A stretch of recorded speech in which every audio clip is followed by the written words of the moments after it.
helping clients find balance. Clients are matched with one of 35,000 therapists for online therapy from anywhere at betterhelp.com/public. Bike dealers or at ebike.com. Hey, New York, come celebrate 2 beloved touchstones of our city that just turned 100, WNYC and George Gershwin's Rhapsody in Blue.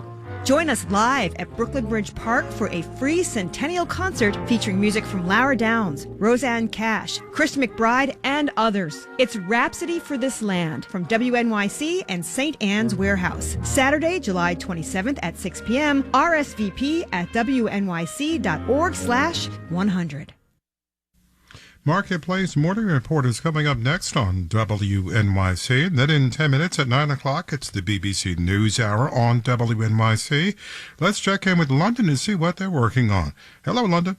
Good morning, WNYC. I'm Julian Warwicker. On today's News Hour, indirect talks resume aimed at ending the fighting in Gaza. But with more civilian deaths reported, can they achieve anything? That's BBC News Hour coming up at 9 on WNYC.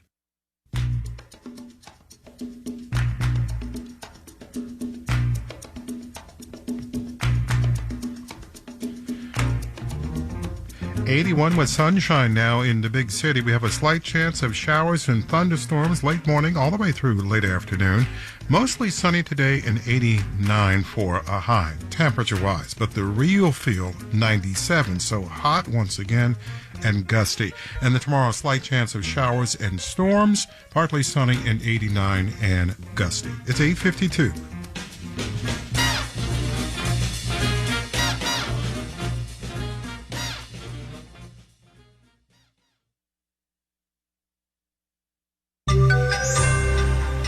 Workers get more flexible amid a cooler job market. Marketplace Morning Report is supported by Affinity, provider of the CRM for the private capital relationship economy. Affinity knows who has the best relationship with the right startup. Affinity.co/marketplace. I'm David Brancaccio in New York. First, after briefing the Senate yesterday, today it's the House for Fed Chair Jerome Powell, who's been hinting his team may be closer to cutting interest rates. Marketplace's Nancy Marshall-Genzer reports. Fed Chair Powell refused to speculate on exactly when we might see an interest rate cut. He told one senator, though, it doesn't seem likely the Fed's next move will be a rate hike. And Powell emphasized the Fed has 2 jobs, getting inflation to its 2% goal, but also ensuring maximum employment. It also matters what's going on in the labor market, though. We've also said that if the labor market weakens unexpectedly, that could be a case for loosening policy as well. Really, we're weighing both those factors. Powell says the Fed is looking at data on inflation and keeping interest rates high for longer to tamp it down. He told the committee the Fed needs more confidence that inflation is moving toward 2% before cutting rates. But Fed officials are also watching the job market. And Powell said he knows if the Fed waits too long to lower rates, unemployment could spike as high interest rates crimp the economy, causing layoffs or slowdown in hiring. The Fed's next 2-day meeting on interest rates starts July 30th. Investors aren't expecting a rate cut until the September meeting, though. I'm Nancy Marshall-Genzer for Marketplace. Although the government survey of payrolls tells a story of about 100,000 or 200,000 more people getting hired each and every month, a parallel government survey of households finds the unemployment rate up 0.5% in a year. 4.1% unemployment is not high by historic standards, but it is higher, suggesting about 800,000 more people out of work since early last summer. And a new survey finds some people are more willing to make sacrifices to stay employed. Here's Marketplace's Mitchell Hartman. ResumeBuilder.com surveyed more than 1,200 workers to find out what they'd be willing to do not to get laid off. Career strategist Julia Toothaker says for half to 2/3 of respondents, that included working weekends, they would avoid taking time off. 30 to 40% would be willing to take a demotion or a pay cut, make a longer commute, or be relocated. And, she says, 1 in 5 workers could only sustain their current lifestyle for a week or less if laid off. Many people live one paycheck away from being in really bad financial situations. Carl Van Horn at the Rutgers Center for Workforce Development says families striving to move up the economic ladder may also be at risk. People may have made investments that if they lose their job, they may lose their car, they may lose their house. If your employer does decide to lay you off, Julia Toothaker says there might not be much room to negotiate. So if you think the axe is about to fall, best start looking for another job. I'm Mitchell Hartman for Marketplace. New all-time highs for the S&P and the NASDAQ stock indexes, and NASDAQ futures this morning are up 0.4%, S&P futures up 0.2%, Dow futures up just slightly. Now in Texas, after Hurricane Beryl, 7 people are confirmed dead, and an estimated 1.4 million customers still have no power in the Houston area. The big utility in Houston is CenterPoint Energy, but its online outage tracker has a running count but no map. Our friends at Houston Public Media are reporting that is a kind of very Texas improvised outage mapper. Some people are using the app from the Whataburger fast food chain to see which burger joints are open, figuring the lights in the surrounding neighborhood might be on as well. The CEO there saw an opportunity, releasing this quote, "Whataburger is that friend by your side in good times and in bad."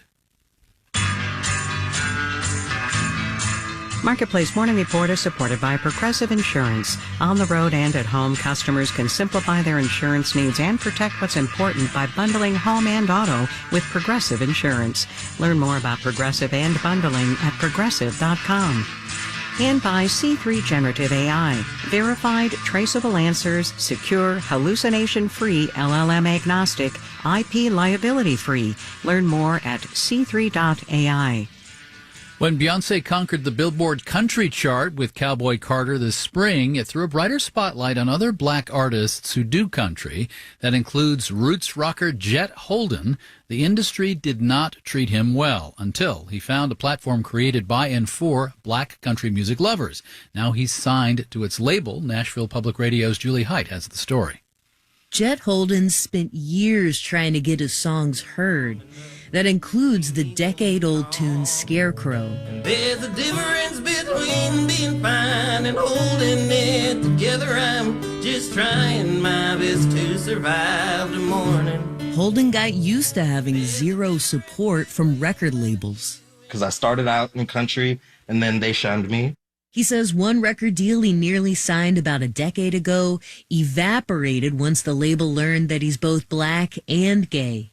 So I went to the rock scene, and then I decided I wanted to be a poet, so I went into the folk scene, and then I decided I wanted to do country again.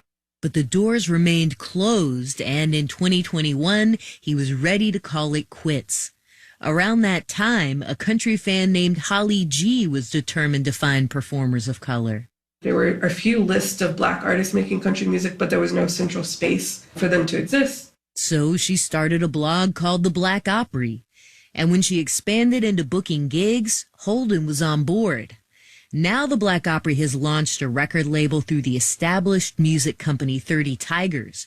And for the first time in his career, Holden's got an entire team of professionals behind him. Yeah, Mike. Nice to meet you, too. At a meeting in Nashville, they strategize about how to showcase the literary, hard-edged, and down-home sides of his music, like the track Backwood Proclamation.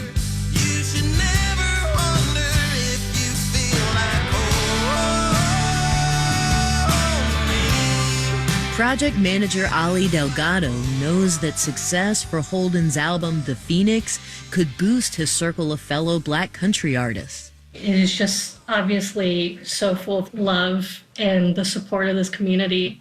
And now Holden's hoping for a breakthrough. Working with the Black Opry has been building my confidence back. He's eager to make the most of the new partnership with a label that's using the tools of the industry to help him move past its barriers. The new album releases October 4th. In Nashville, I'm Julie Height for Marketplace. And in New York, I'm David Brancaccio. This is the Marketplace Morning Report. From APM, American Public Media.